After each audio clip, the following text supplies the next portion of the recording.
don't need a scientific mind to understand reality. You need a free one. The human disease is ignorance, because the system has made them ignorant. They are ensuring that basically, as much as possible, you only see what you already believe. Ignorance is still a choice. They're trying to make it no longer a choice by suppressing alternative information. But still, now, ignorance is choice. If people want to know what is possible and what's going on beyond what they're told, it's there still, for now, in books and on the internet, videos, etc., where they can see it. But what they're doing now with the internet is trying to firewall off people in the same way as the Chinese do, but in a more subtle way. Something Tesla said: you can think deeply and be quite insane, but you need to be sane to think clearly. If you look at a human life, it is a 24/7 almost downloading of a program of perception. Look at it. You come out of the womb and you are immediately influenced in your perceptions of the world by your parents, who've been through the same programming process you're about to go through, and are not passing it on to you through malevolence, but because they think it's real. So immediately you're out the womb and you're already having your perceptions directed and molded by your parents. Then, 3, 4, sometimes 5 years only after you enter this reality, you're sitting at a desk and an authority figure called a teacher is telling you at least 5 times a week, hours and hours a day, what is, what isn't, what's right, what's wrong, what's possible, what's impossible, what's happened, what's not happened. And in terms of control, they're telling you when you have to be there, when you can leave, when you can eat, when you can talk, when you can go to the toilet. You've only just arrived and this is going on. And then all the way through your formative years, right into your teenage years, this download of the state's version of reality is going on.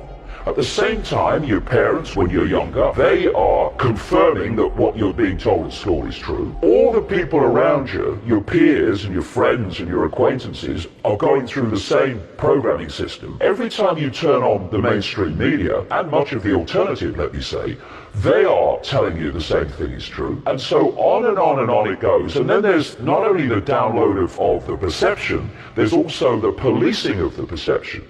If you challenge what you're being told at school, then you are a disruptive influence in the classroom. If you question what I call the postage stamp consensus, what this download is telling us to believe in terms of its narrowness of possibility, then your peers ridicule you or call you crazy because you're challenging this norm. Next stage, you go into the adult world. You go into politics, you go into journalism, you go into medicine, you go into science, you go into the corporate world, you go into education to be a teacher or an academic. And what are you taking in to those institutions? The core programming that you've been downloading since the day you were born. Actually before, in the womb, through the mother as well, perception programming. All the way through your life, you are being bombarded with a sense of normality and a sense of the possible and a sense of reality, which is so powerful in controlling people's perceptions. This is what you're dealing with. You're dealing with people who are so programmed, they cannot literally think outside of it. So, as Tesla said, they can think deeply within the program, but they can't think clearly, so they see beyond the program. Why do animals know when an earthquake's coming? Why do they know when there's a storm coming before humans do? Because they haven't been to school, they don't read the local newspaper and watch the mainstream media. They've not got peer pressure all the time to desensitize them from the wider field and focus them only in a tiny band of it. Because everything is energy in the end, everything is waveform energy, it's base form. When you start to expand your awareness into the greater field, you're expanding your awareness into greater understanding, into greater insight, into greater knowledge. And that's the last thing that the few seeking to enslave and direct billions want you to do. They want you isolated in a sense of little me, in a sense of everything's apart from everything else, rather than we're all expressions of the same awareness, having different experiences. And so the system has been set up to pressure people from the earliest age to sense and self-identify themselves with the labels of experience, rather than the infinite, eternal totality of who we really are. We're at this fork in the road where people have to choose. Are they going to go on being controlled sheep and robots of the control system, or are they going to wake up and take the road to freedom? And that's the choice that people are facing now, and will face ever more blatantly in the next few years. We have a handful of people, which you could probably get on 10 fingers, that control Google, control YouTube, owned by Google, control Facebook, that absolutely dominate the information that most people see or don't see. We have a concentration of power in Silicon Valley, a very small area of the world, that is the greatest concentration of surveillance and censorship power the world has ever seen. They can decide what you see and what you don't see, and they can trawl your data. In other words, the military intelligence community can, to find out the fine detail of your life from the information that you've posted on these various platforms. There is no freedom of speech.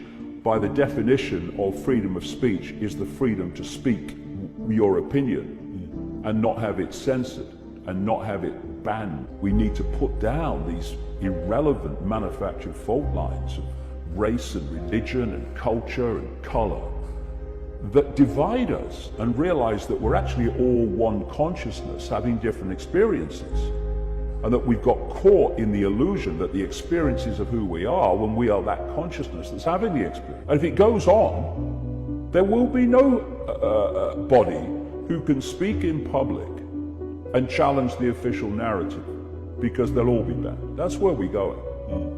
And do you think, because I've noticed on Facebook with some of the changes in algorithm and the reduction of the reach and the Cambridge Analytica and all of that, I think people are starting to get a bit pissed off with it now. And there's, I mean, like some of the things you're saying, I know you're talking about certain races, religions, etc., but I just see a lot of people online going, wait a minute now, you're censoring sometimes, but just, I know a lot of my posts, they go to 1% of my audience. Yeah, exactly. These are people that found me for the last 10 years that want to follow me, and I've built this over time. This is the go spanning. Group, and then, and if it's not in the format that they want, you know, so like video, they'll do it, but you know, So do you think people are like, had enough now? Oh, they're getting sick of it. Of course they're getting sick of it as they begin to understand the scale of it and where this ultimately is going to lead, which will be silencing any dissent whatsoever. That's what it's all about. And you know what sickens me more than anything else? To pursue an agenda of silencing dissent today. That is beyond sickening, turns my stomach. And they need to be called out on it. Because, you know, in terms of me, they've taken on the wrong guy. Because I don't give a damn what people think of me. But I do give a damn about people having a right to have an opinion, even if I don't agree with it.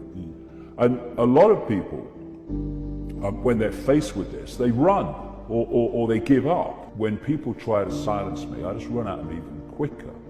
And if you don't give up and you speak your truth, and you're not spewing out hatred and all this other stuff, but you're talking about the need to love each other and the need to put down the fault lines that divide us, then it's a power in itself which true hatred, which is that trying to silence you, can't cope with. You know, when true hatred come into conflict with true hatred, which is some of these far right operations, then that's a different dynamic, because that's hate fighting hate. But when hate's trying to silence, or hate trying to silence hate, but when hate's trying to silence someone who's trying to articulate our hatred is how we got into this mess. How allowing the fault lines to divide us is how we got into this mess. Then that dynamic is different.